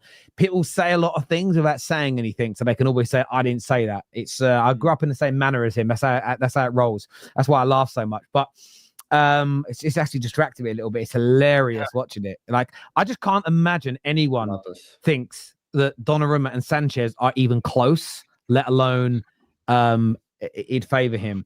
But also, Staffy has just said in the group chat, and that's off subject, but I've got to read this out. Staffy has just said, I want to read this. I want to make sure I don't misquote this comment. I just want to see I want to try and look at you boys as I'm reading it. That isn't what he said. He says, where's it gone? Where's it gone? Please let me find it. He's basically said that he wasn't integral in PSG winning any part of the treble. Who? Donnarumma? Donnarumma. Go and watch Arsenal PSG. Go and watch Arsenal PSG back, man. Oh my God. Go watch your PSG Aston Villa. He was unbelievable in that. It was a joker, bro. Unbelievable. He was phenomenal. Oh, here it is. This is his words. This is his exact words. Yeah. These are his exact words. Pretending that Donnarumma was a massive contributor. He hasn't read it right. He says, pretending that Donnarumma was a massive contributed to this treble is just a lack of knowledge. Wow. So what he's essentially saying, thinking that Donnarumma contributed to the treble is a lack of knowledge. He contributed as much as anyone, I would say. That's crazy. Bro. Anyone in that team. Yeah. Bro, I watched every PSG game in the Champions League last year. If you think that he didn't contribute massively to their game. Even to the point where if he weren't between the sticks, they probably wouldn't have won it. I mean, the saves in numerous legs against numerous were unbelievable. The Aston Villa and the Arsenal ones, there's phenomenal saves in both legs. Absolutely phenomenal saves. But madness. Anyway, on that note, I got a dip, boys. I'll see you next week, lads. I know you've got to shoot. LB, nice one, mate. Cheers, LB. Top man. Thank you, bro. Viewers, make sure you've hit like buttons, please. Make sure you are subscribing. Not defending Arteta, just curious, really. But if Arsenal had conceded after 9 minutes and Eze had been started and not Moreno, would we be saying he got it wrong too? Sometimes I feel Arteta is in an impossible situation. This is a Man United fan, by the way. It's tricky, though, because we can see two sides of a coin, because Eze came on in the second half and he wasn't on in the first half. So it is tricky to analyse it 100%. He weren't on in the first half. We conceded a goal and we dominated the ball, people are saying. But I don't really think we did anything with the ball, with all of that possession. Whereas in the second half was different. You know, whilst we hardly peppered and hammered the goal down, we were a lot more penetrative, or whatever, if you want to say that, in terms of we was playing football a little bit quicker. We was looking a lot more dangerous, and there's no surprise. It's because we brought Eze on and Saka on. The only unfortunate thing about that, I suppose, was and I'm sure we'll get to it very soon, was Madueke. He was looking pretty good, but now look, I get what we're saying, Patrick. I get what you're saying, but that just wasn't the case, was it? You know what I mean? Go on, Dan. No, I'm saying obviously we may have conceded still with Eze on, but we also might have scored a goal with Eze on. So I think we'd have had more of a chance. Do you know what I mean? You can't say we wouldn't have conceded. We may have still conceded that goal in the transition as it was. It's easily possible, but Eze could have created something more likely to create something than Marino. A lot more likely. Yeah. So this is what he's been bought for, right? We've bought a flair player. We've stole him off Tottenham in the last minute. The Liverpool game, I said, all right, cool. He's just come to Arsenal, right? I backed Mikel Arteta and it's like, he's just come. You know, he might not know the system. He's only played 3 or 4 games. Fair enough. And he came on too late in that game as well. At least he corrected it this time. But this is what he's been bought for. This is what we bought Eze for. It's what we lacked last season. The thing that annoys me most about it is that Odegaard's not playing. So if Odegaard's not there, you've bought this guy for 68 million. Why is he not playing? I can't understand why he wouldn't play. Merino wasn't even a starter last season for Arsenal. So why is he a starter now this season? Because he scored 1 hat-trick for Spain. I don't know. It's all the creativity was on the bench, wasn't it? I think the camera panned quite early onto the bench. I can't remember what minute, but it was in the first half. And you see Saka, albeit coming back from an injury. And you had Eze, and then it started going to Weefin. And I'm sitting there thinking, I'm watching a real sort of, okay, we're owning the possession. I don't agree with the word dominate. We're owning the possession, but we're not really doing anything with it. We're getting it to 3 central midfielders who's, whilst yes, they have got certain things in their locker, their primary asset, their strength, their Superman about them isn't to spray wonderful forward passes that are splitting open defenses. They're just not. Has Declan Rice got in his locker? Yes. But is it his primary, attribute? No. Same goes with Zubimendi. That they're not really their players, and that's what we got that's what we got Eze on for. That's what we bought him for. You're exactly right, to make them passes like he did on the 92nd minute. Yeah, I do think a lot of it had to do with how City played as well. I don't think we was expecting them to play like that. So I think, look, Pep Guardiola's had 601 games as a manager. He's never had less possession than he had in that game. I think it was 32%. So it's crazy because I've only ever watched City have way more possession than us. Obviously, before Arteta, we all know we hadn't won there since 2015, and we get smoked every game. Now it's always a really close contest. But I don't think Arteta expected them, after they scored 1 goal, to just sit back 5-5 and go so defensive. I don't think any of us, if I asked anyone before the game, how do you think City are going to play if they go 1-0 up? I don't think anyone would have imagined they would have played like that. So I think they kind of were like, okay, Arsenal, you can have the ball. I think teams, especially the top teams, are working out now that our weakness is perhaps our creativity. Without the ball, we are the best team I've ever seen without the ball. Defensively, unbelievable.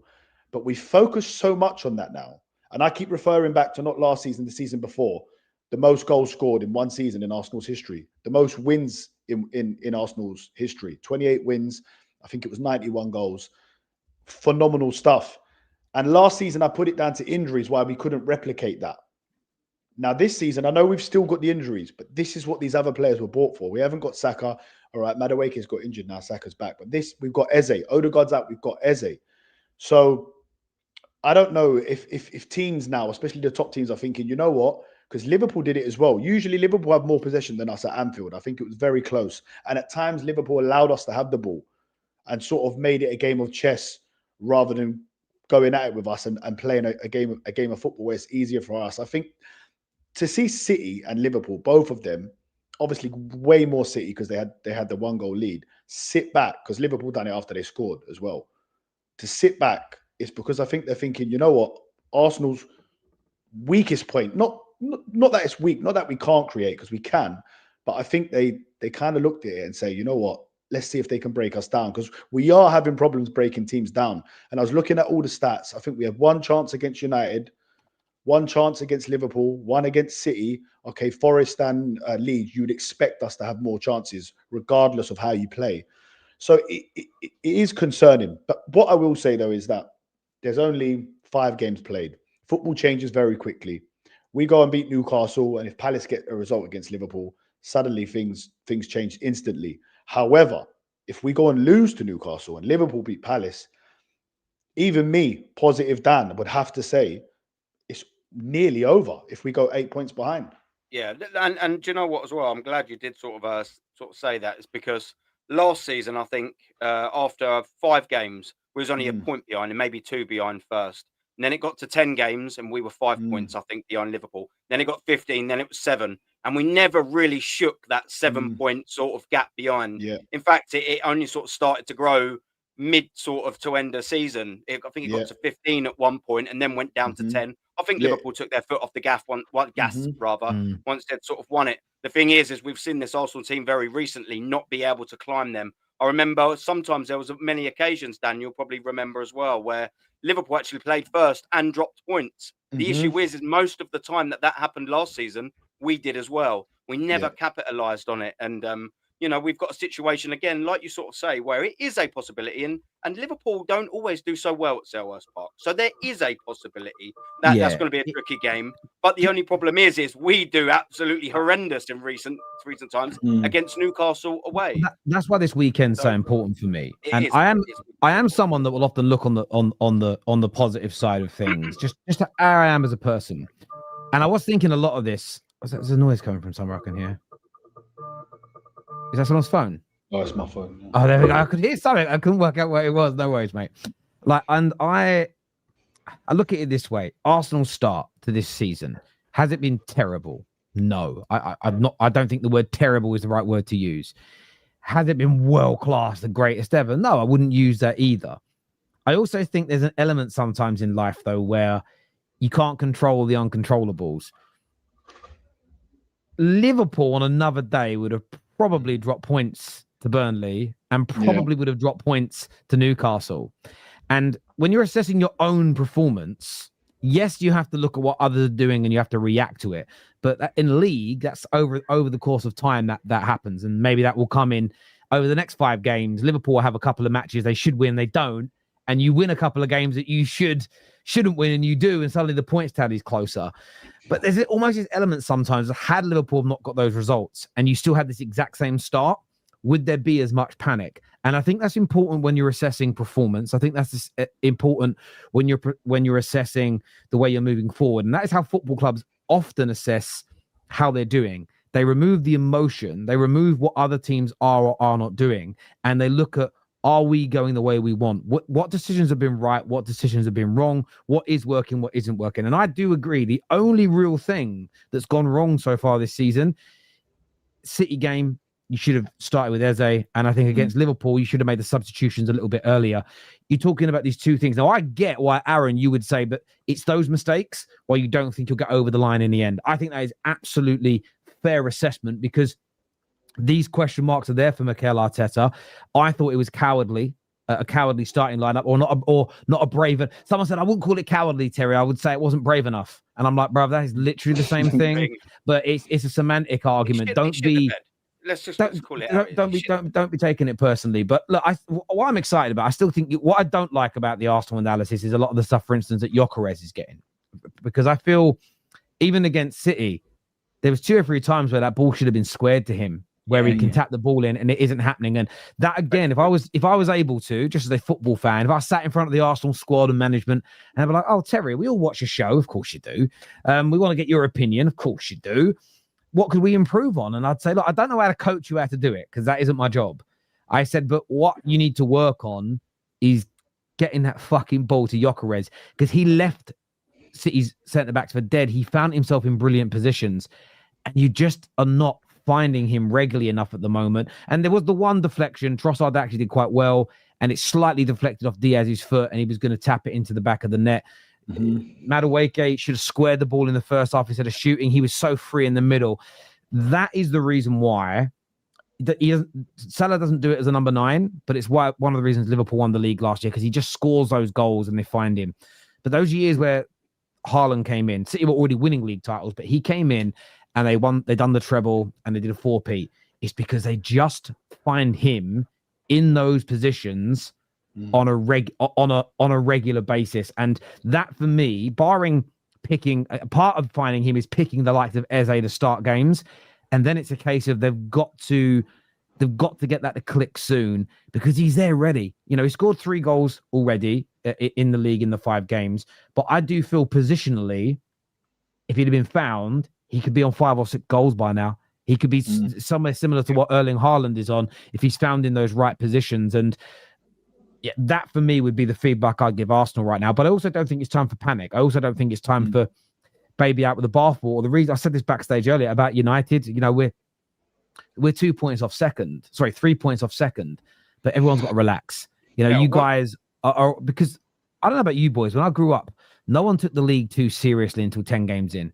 When everyone's kind of played enough of the big teams, the rubbish teams, enough games at home, enough games away to give you a fair idea of where people may sit. And to put that into context, United, if we hadn't beaten Chelsea, would be sitting 4th from bottom, but we win And it's, oh my God, we're only 3 points off second place.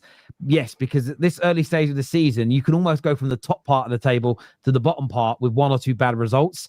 Relax. Do you know what I mean? Like, relax a little bit. Yeah, the only thing I will sort of say back to that, and I do think most of it, I totally agree with you, Tel, and I do think it's a bit of facts. But one thing I sort of will say is, whilst, yeah, I do agree, it's only 5 games.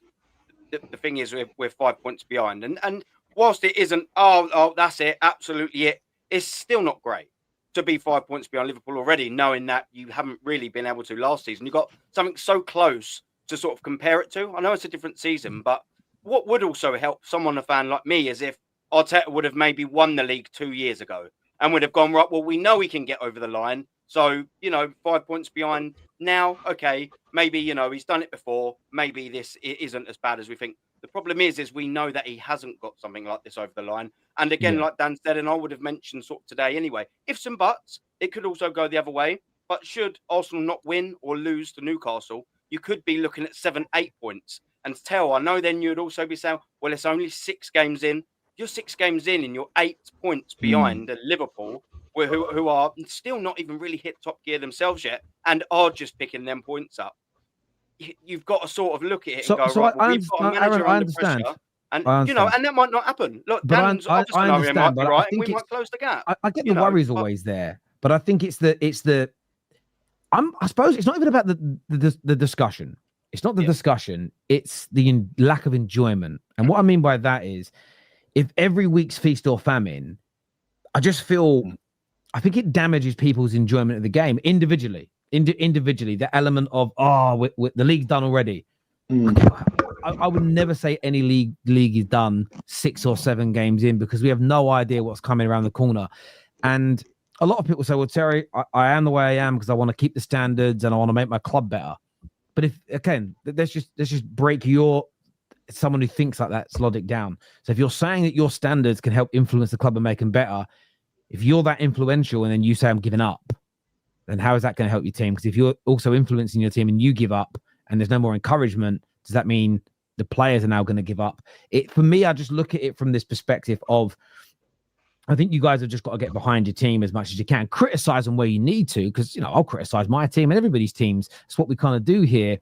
But I don't think it's as, I'm seeing a lot of sort of, I always know when there's a lot of overanalyzing. We'll get onto Madueke. The amount of tweets I've seen today from people blaming Arteta for Madueke being injured, I'm staggered by. I mean, the fact he gets blamed for so many injuries, I don't quite understand. Like, oh my God, he hasn't picked Eze. I think it's a really fair criticism. But then I'm seeing things along the lines of Madueke is now injured. This manager's running people into the ground. He's killing these players. And I'm sort of sitting there. I'm sort of sitting there and thinking to myself, is there too much panic going on here? The fact that a manager is now being blamed for an injury that seems pretty innocuous. One thing I do just want to jump in though, and I will say that, look, at the end of the day, with the scenario I'm going to put up, I don't know. We don't know. But I remember, and it brought a little smile to my face when you mentioned about the Carl Palmer thing, and then all you, LB, Dan, were all sort of saying, like, well, yeah, if he sort of knew he was injured, why did he carry on playing? And I sit there and I thought, well, I hope you have that same energy for the manager and the Madueke thing, because it's quite similar.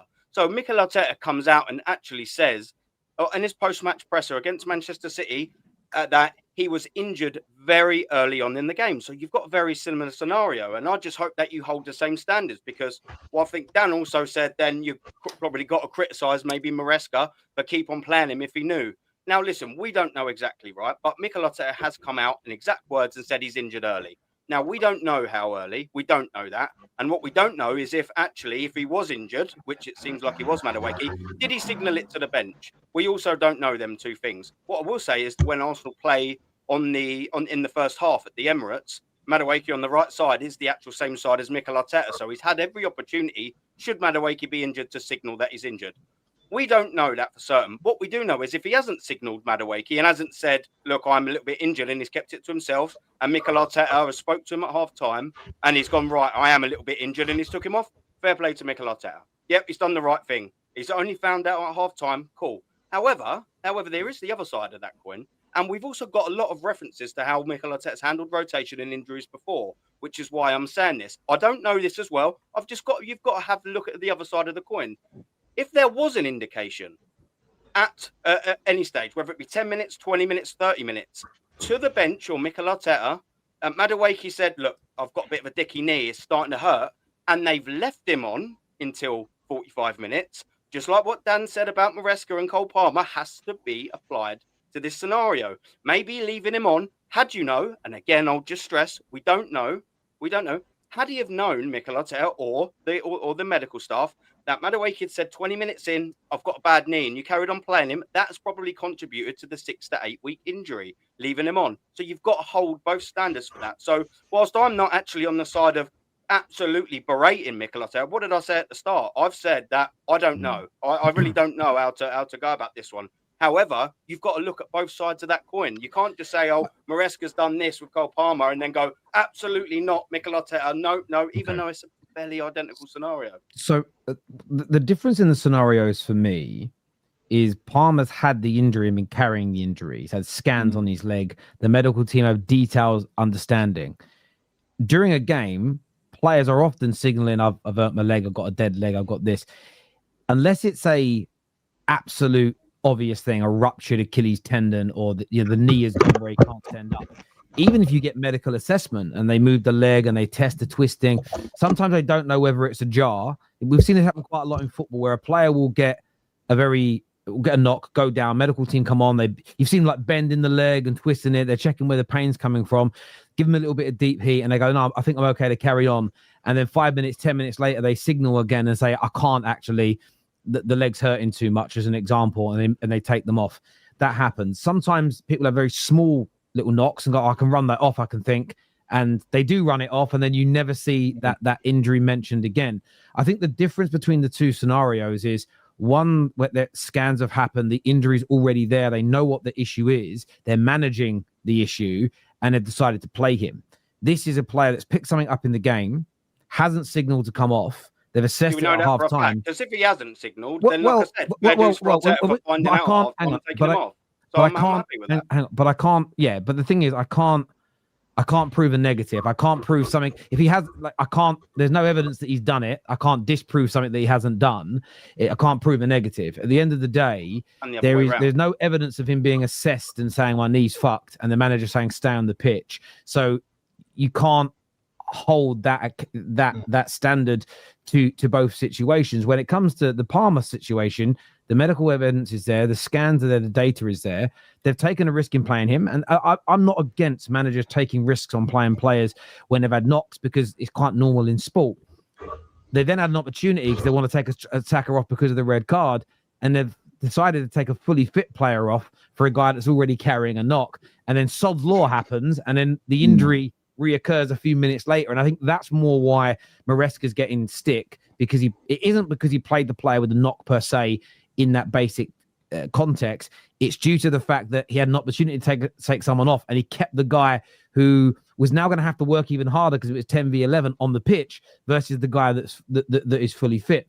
But I think overall, and I'd love to get Dan's view on this, the kind of blaming of Arteta for Arsenal's injuries, it feels to me like textbook false cause fallacy, really, in the sense of course, some of the injuries. I think the Bukayo Saka situation as an example definitely should have been rested more, didn't need to play all the games he played, and I can understand why he's been blamed.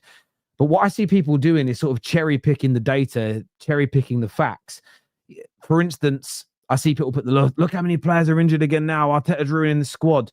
Well, ACLs are very, very rarely down to being overplayed. They're normally quite innocuous. So, like having Gabriel Jesus on there when it was an ACL, I think is disingenuous. But rushing him back and getting other injuries, that is. Well, he wasn't rushed back. He was rushed back. He was rushed back when we had Trossard in 22-23. He was bled in for me. At the same time, you've got Odegaard that's out because he busted his shoulder falling over. I think it's ridiculous for anyone to try and blame that upon the manager. Any injuries that are impact-based, innocuous, that are from falls, I think it's very difficult to blame training methods and everything else. And even then, some muscles get pulled no matter how good it is. And you actually start adding up over the last, say, 4 seasons, the amount of injuries Arsenal have had versus other teams playing Premier League, Champions League, because you've got to try and compare where people are playing. The numbers aren't overly different, which is why a lot of people say injuries are not an excuse, because Arsenal are not the only team that are getting injuries. Now, what you will find is you'll have a season where Arsenal will get more than others. But then if you go back 2 seasons ago, they had less than everybody else. And if you go and look at enough data over a 5 to 10 year period and look at all the top teams in England, they'll all have a spike where they're the worst team for injuries, and they'll have some periods where they're the best team for injuries. But by and large, it's fairly consistent. And I just think sometimes I look at the Madueke situation because it's made it protrude. I just think, I mean, the guy's got an injury. Bad luck for him. I thought he started quite well considering all the noise around him in the summer.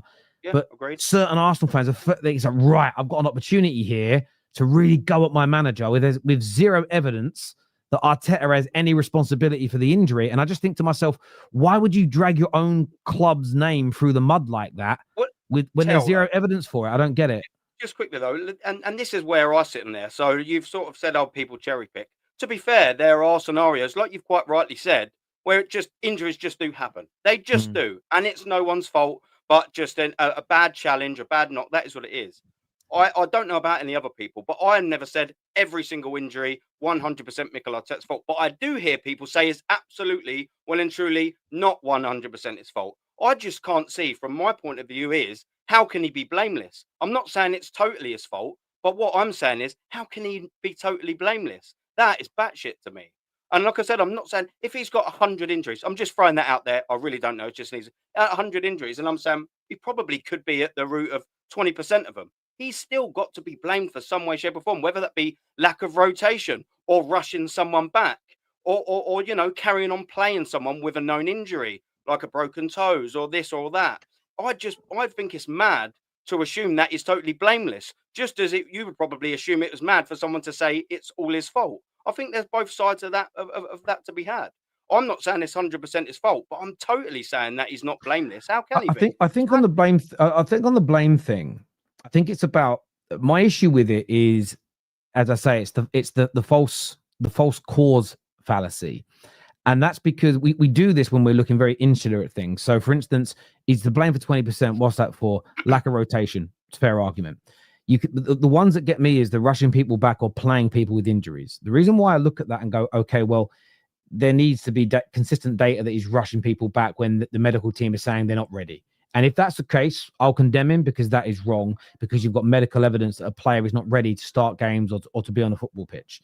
But the one that gets to me is the playing people that have got slight knocks, or they've got a tightness, or they've got a sore back, or there's an issue with the toe. The issue that I have with that when it comes to singling out a particular manager is that, are they doing things that are abnormal in the sport and that are abnormal across athletics and sport in general? And I think it's important because, fair enough, it's your manager and your club, so you're going to criticize it and call it out. But if it's normal for a large volume of players to be playing with knocks and small issues are not expected to get worse, and the medical advice is it's very normal and it's typical, and it'll be atypical for something to go wrong, that's where I wouldn't blame a manager, because the alternative is, well, you play nobody when they've got small knocks and pains and problems. And then what you'll probably find is that you are never playing your strongest team and you have a very weak bench, because I would hazard a guess that 60% of your squad is always going to be in that scenario. Needing surgery, needing surgery is playing through stuff. You know, I totally get it. But so I hear you on, but then this is why I think the conversation has to have. So someone in the comments said, what's my angle? My angle is, I think bigger conversations need to be happening here that are open from both sides. I agree with you. Managers definitely make mistakes. And Maresca made a mistake at the weekend. He made a judgment call based on what the medical team and the player told him, and it went wrong. And you can blame him for that, but equally the player has said he's okay to play. What was the medical team's report? Was it absolutely not, you shouldn't, or was it should be okay? All those things play a part in this, but we also have to assess what's normal and what's typical before we set a judgment, because I think we have including me, is why I'm open-minded to going in any direction. We don't know what we don't know. All that I know to be a fact is the vast majority of athletes that have spoken on this, the data that comes out, the studies that have been done, more so in the States, in a lot of their universities at different sports teams, is something like 92% of athletes play with injuries and knocks.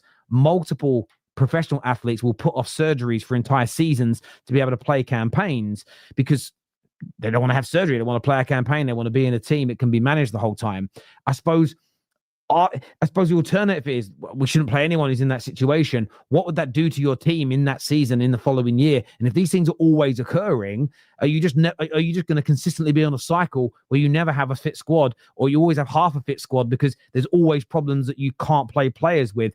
I just feel sometimes we're using something that's normal in sport, people playing with injuries, to go after a manager or an ownership that we dislike, not just at Arsenal, because I wonder if Arteta was loved like you guys love Wenger. I wonder if there'd be the same energy for this. Dan, I'd love to get your view on sort of the Madueke, the injury crisis thing. Sorry, let me unmute you again. Go on, bro. Yes. So with the Madueke thing, look, I think it's a tough one because it's a guessing game. You know, no one really knows what quite happened there. We might find out a bit more. Yeah, I agree. But with the whole situation of bringing players off if they've got a knock or not, I think in hindsight, it's all about hindsight, because if Cole Palmer stays on that field and scores a goal and he comes off and in his interview and he says like, yeah, I was playing with an injury, you go, what a man. And well done for Maresca leaving him on. And what a man who's Palmer, he scored a goal with an injury. I remember Arsenal, you remember this, Aaron, when we played Liverpool 2004, we'd just gone out of the FA Cup to Man United, gone out of the Champions League to Chelsea. And Omri had an injury and was a doubt. And Wenger played him in that game. You could see he wasn't 100%. He scored, I think it was a hat-trick. It was either 2 or 3. We won the game 4-2, hat-trick. Yeah, went on to win the league. And, you know, and it was all good. If Omri goes down and gets injured in that game, and we probably don't win the league, we probably don't see the invincible. So I think it's hindsight. But these players, these managers are under such pressure. The pressure they're under, if they've got one of their players telling them, their top player, I don't think they take these chances so much if it's a squad player or someone that they got someone they can easily rotate. But I think it's one of your best players, Cole Palmer, Bukayo Saka. And he's 60% even fit. And he's saying he can play. And the medical team are saying, look, he's okay. He's not in the red zone. He should be okay. You know, but we're taking a chance. I think you're going to take that chance. It's just like in a football match when Arsenal play. I'll play with a handbrake off. You know, you might concede a goal, but you might score one. So I think, you know, the way you look at it, it all depends what happens. They go down and get injured, then it's the manager's fault. They go and score a worldie, then the manager looks like a genius. Yeah, I totally get where you're coming from. That's it is a fair assessment. One thing I will say is like you're right. Give them the praise, fair dues, but then they can't be refrained from the negative side either, or the other side of the. But with blaming Arteta, I have to say, with the whole blaming Arteta thing, I did a video preview my match on my channel before the City game. And I was saying, asking my subscribers, who would you start, Mosquera or Saliba, right? And I said, listen, if we lose this game or draw it, say we start Mosquera and say he made a mistake, then there's going to be a stick, yeah, that the Arteta out guys are going to have and say he shouldn't have started Mosquera, he should have started Saliba. Then there's going to be another stick where he starts Saliba and Saliba doesn't do. And I've heard people say it. He wasn't ready. They use that stick and they're going to say, look, but Saliba's a great example, because when Saliba was being loaned out because he wasn't mentally or physically ready for the Premier League, the Arteta outers were saying it's a disgrace that he wasn't here. He should have been here from the start. They're the same people that are now saying, well, you shouldn't have players in the team unless they're 100% physically ready to go. And whether it's because you're carrying a knock or if your muscles aren't fully developed yet, both those things can lead to injuries playing in a very physical and fast league. This is my view with it. There is definitely time to criticize managers and praise managers. Equally, the guys that do the criticism with the injuries, if a player is managed and they come back into the team and they score goals for you, is there extra praise from those individuals to Arteta for managing one of your most important players through a difficult period that's benefited your team? In the same way, there is extra criticism if it backfires and they pick up a longer injury. The answer is no. That is more my concern here when we discuss these things. Is there is a lack of balance, and you'll get. I'm hearing the same people that moan about Madueke, about the not rotating enough. They're like, Max Dowman, 15 years old, got to play all the time. What, a 15-year-old whose body's not fully developed? If you and listen, I implore you, whether it's a TikToker, someone on X, a YouTuber, the ones that really go in about the injuries, go and look at what they're saying about playing young Max Dowman straight away all the time. Most talented player we've got, he's got to be in the first team. There is an inconsistency. I mean, they're meant to care about the physicality of the players. I care about the players, their welfare. The next minute, They want a child to play regularly, which, by the way, he's already got more minutes in the Premier League than every other 15-year-old added up together over the last 30 years. It's so abnormal for a player that young to play. But again, certain people want it. But my reason I think they're asking for that player to play is because they know he isn't. And then they can turn around and go, that's another mistake.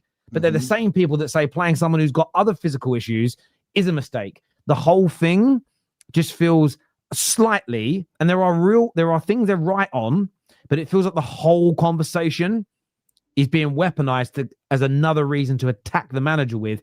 And I find it, just as an outsider looking in, I don't see the need for it. I don't see how it's going to help your team, your club. The exaggerated stuff's crazy. Like I criticize Saka. He definitely should have got more rest and rotation. But that doesn't mean every injury or every problem should be treated the same way for me personally. Do you know what, Ertel? Just to quickly add as well. Like I said, I'll reiterate. I actually haven't blamed Mikel Arteta for the Madueke thing, purely because I just don't know. That's why I was sort of basically saying I can't sort of differentiate between whether he has signalled it or whatever I sort of explained at the start. One thing I am quite interested in, though, is, as I said, my point is always not 100% blaming Mikel Arteta, just not giving him 100% blame, like relief from the blame. Would both of you two be happy to come on camera and sit there and say now Arteta is 100% not the blame for any injury that Arsenal Football Club has had? No, it's impossible to say that. Exactly, really, and that's always been my point. Exactly, and I've heard you, Dan. To be fair, and I'm not personally saying this from you, but I've heard you on shows before me saying no, it's definitely not the manager, and a lot of people do. It's not just you. A lot of people said, "How can you blame Mikel Arteta?" The only thing I've always ever said is, "How can you not at least give him some of the blame?" And there has to be some meeting. But Aaron, I think but it's about. But neither of you will come on camera and say he's not 100%. Because I can't speak for Dan, only myself on this. That's because I'm balanced. And I'm asking both of you to be fair. That's because I'm balanced. So there are certain injuries like Saka's that I do think he played a contributing factor in, but equally, exactly. But at the same time, the vast majority are not going to be like Mikel Arteta isn't going to be like the main reason these individuals are done. And it's about the venom.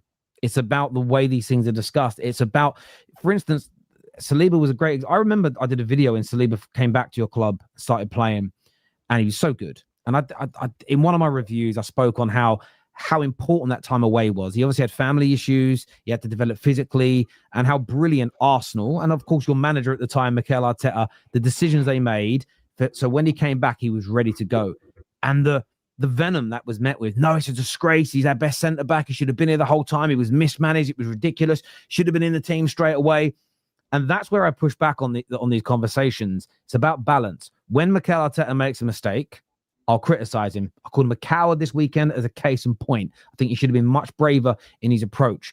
But I feel that from certain individuals and certain accounts, the praise is minimal.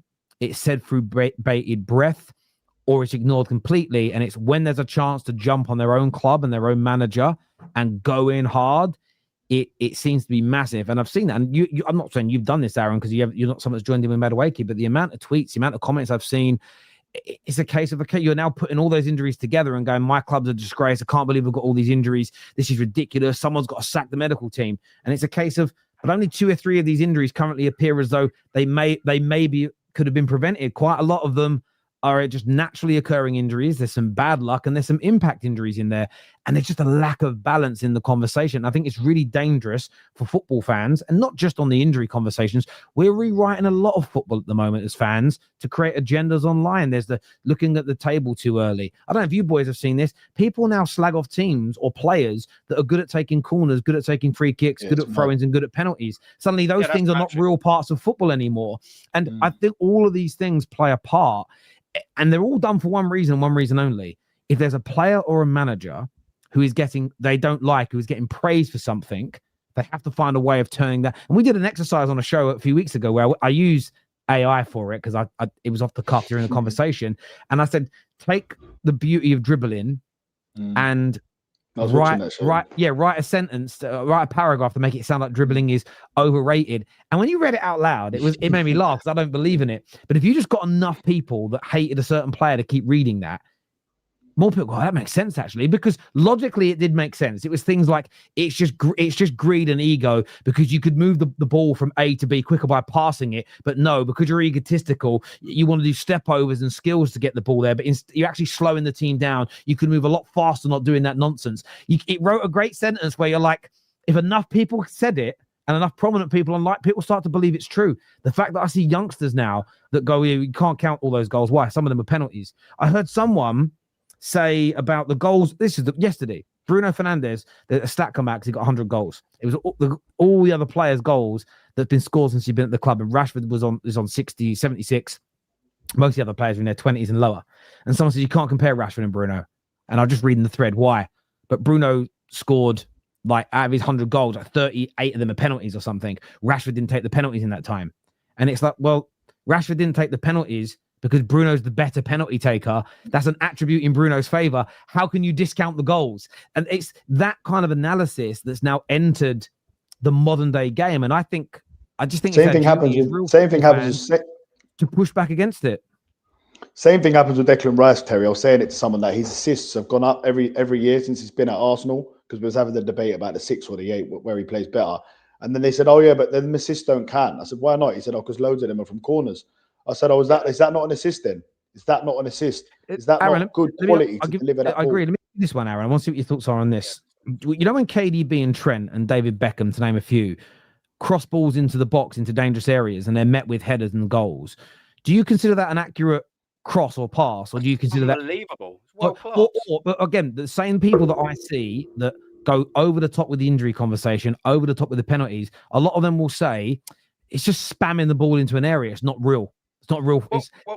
Well, look, I will treat them like two different things, and that's where I won't just attack the manager for no reason. I mean, like, I'm not going to attack the manager because it's a great important thing in our Arsenal, getting them crosses put in, and I'm not going to attack the players for being able to put them in, i.e. Declan Rice, when he first came to Arsenal, weren't on corners. So there will be a direct correlation between his assists going up and the corners. All of a sudden, wow, Declan Rice is wicked at corners.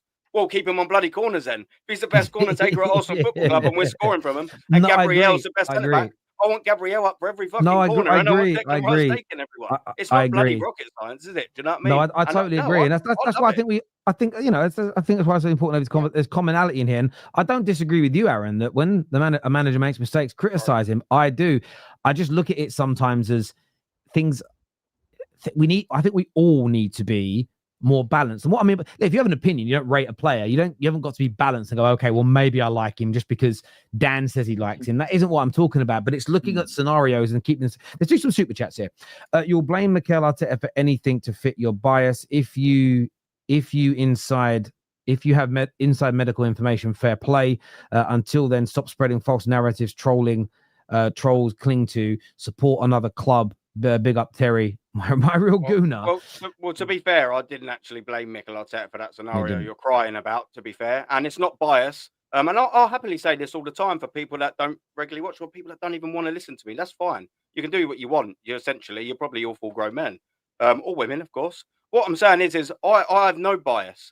There's no script. If I wanted to script, I'm clever enough and charismatic enough to have gone the other side with it, because I'd have probably been more popular. So it's actually, in fact, probably a little more.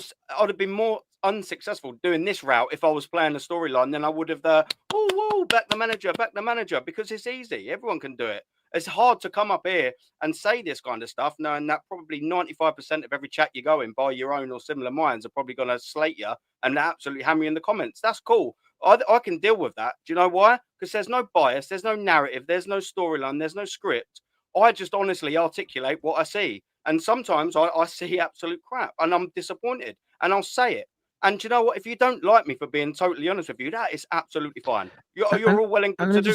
Let me just say as well, I've been doing shows with Aaron now for about 3 or 4 months. And what I will say, me and Aaron don't agree on everything. We agree on some things. But the one thing I like about Aaron, and I know that his opinions will sometimes trigger people, is he does listen to the other side and sees where people are coming from or have that. Sometimes it gets a little heated with maybe not so much with me, but others, and you miss things each other say. But often there's a lot of respect there. Remember, Wenger was also blamed for injuries too. Yeah, again, this is what I mean about my personal belief is that when you in life, this isn't football, this is life. it's often not what people do, it's who does it. And I think that's general life, in the sense of when Wenger was in his pomp and every Arsenal fan loved him, he would never have got blamed for injuries. Or if he did, it would be, Wenger should have done that there. But better luck next time, Wenger. I love you, bro. As soon as he was disliked and not wanted anymore, you become, we've all been in relationships, especially us three are all older. When we were younger, you first meet someone. It doesn't matter what she does. She floats, she flies. She's amazing. You might get to a point where you don't want to see her anymore. And just her breathing upsets you. This is so normal. And we lose sight, because I've been taking notes on certain United fans that the things they like and don't like about Ruben Amorim, and I'm not trying to catch them out per se. I'm just trying to see if their energy is the same when we change the manager, and if they like him. My personal belief is they'll start liking certain stats again when it's a manager they like, or they'll start blaming the players more when it's the managers they like. And I just want to test that theory more so on a personal level. One thing, sorry to interrupt again. One thing I will say about the Wenger thing, though, and Dan actually used a really good good analogy as well about the Liverpool game. He did use a lot of the red zone thing, and he did rotate the squad a lot better than Mikel Arteta sort of did. And we probably had a lot less injuries as well to contend with, whether it's his fault or not. I'm not getting back into that. But one thing I will say is he did contend with the red zone a lot better. And as well, even, do you remember Dan, Thierry Henry? It was 2005-2006 season against Tottenham. At the Emirates, we was 1-0 down. Can't remember who scored that goal. And he actually didn't start Thierry Henry because he was in that sort of red zone. Of course, he eventually came on Thierry Henry and scored the equaliser. But he was a lot better at managing that than Arteta was. So I could understand where the super chat's coming from. But Wenger also dealt with them scenarios a little bit better, Will Arteta play that same starting midfield at Newcastle this weekend? He doesn't want to lose and probably wants to bring on Eze second half in games. That's what I was going to ask Aaron a question. How do you feel about if against Newcastle, right? Rice goes back in the 6, Zubimendi drops out, and it's Odegaard and Eze. How would you feel about that midfield three? I mean, yeah, that's sort of what I want to see. Even though I'm not a fan of Odegaard, if he does want to play like an attacking sort of three, which it would be that three, you'd then also almost go from a defensive midfield three, wouldn't you? So I'd probably say quite an attacking midfield three. You'd have Odegaard being able to knit things a little bit together, and you'd have Eze with the ability to win a game and probably ping a bit more of a killer pass, with Odegaard maybe being the guy before the guy, i.e. Odegaard Eze. I would be a lot happier with that. And do you know what? If we was to also lose, then people are probably going, see, you got what you wanted. But there's also sometimes a way you lose and the unwillingness to try something new. If we still lost but tried something new and the attempt was okay, granted, I wouldn't be happy because we've lost to get a football game. But I would go, do you know what? Fair dues, Mikel. I can't also want you to do this and then slag you off for not trying. So I would appreciate that. You've got to have that. Just on Newcastle, I think Newcastle, right, they're struggling to score goals right now. And look, we don't generally do well up there. But honestly, I think this Sunday against Newcastle, he has to, like Eze or Odegaard or both. He has to go attacking in that game. As AMT says here. I think AMT has answered your super chat as well. I think the boys would, I think Eze would be everyone's preference, personally. I think a lot of people want to see Eze play, but yeah, one of those two definitely got to start. In 2015, we had 10 injuries. Yes, it's quite a lot. That main players out. I'm a fan of Arteta's work, but his conservative philosophy won't get the best out of the squad. It's like a commercial pilot being asked to fly a fighter jet. Your new show, Killing Football, it's called Killing the Game. Do you wear a cape? Not yet. My grandmother is knitting it for me. And I'll be wearing that. Don't worry. Gentlemen, always a pleasure to sit and speak football with you. It really, really is. I want to thank our viewers for tuning in today. All your contributions, your comments, your likes, your super chats are really important. This is going to redirect you to Footy Judge Mo's channel, so go and support my brother over there. We're back later tonight with match reactions to the Carabao Cup games. So make sure you're tuning in around 9:30, 9:45 this evening. Until next time, take care. Goodbye. God bless. And we are going to see you all again very, very soon. Thank you. Boom.